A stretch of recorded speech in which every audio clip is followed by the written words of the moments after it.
అధ్యక్ష,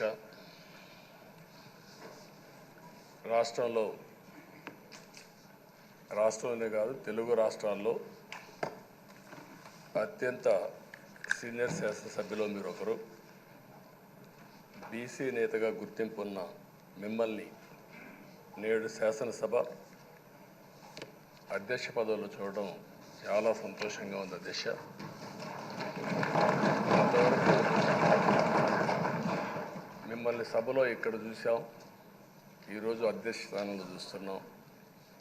చాలా ఆనందంతో చాలా గర్వపడుతున్నాం.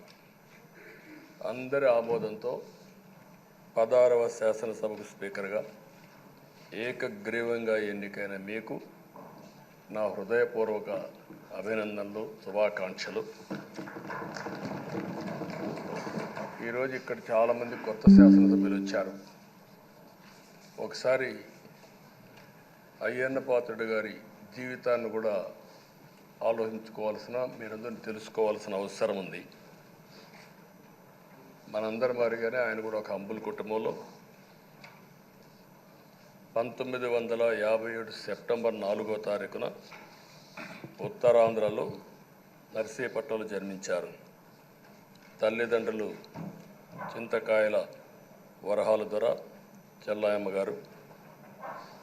యువత రాజకీయాల్లోకి రావాలని ఆ రోజు ఎన్టీ రామారావు గారు పార్టీ పెట్టిన మొదట్లో పిలిపిస్తే 25 సంవత్సరాల వయసుండే సమయంలో రాజకీయాల్లోకి వచ్చిన వ్యక్తి అయ్యన్న పాత్రుడు గారు.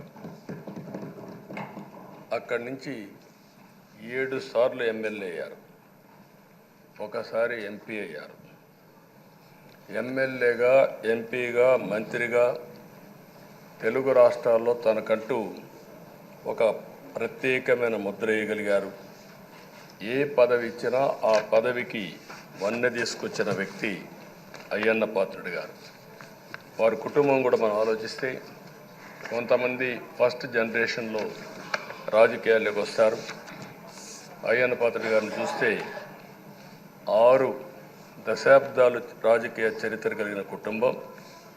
1962లో అయ్యన్న పాత్రుడు గారి తాత లచ్చా పాత్రుడు గారు స్వతంత్ర పార్టీ నుంచి పోటీ చేసి గెలిచారు.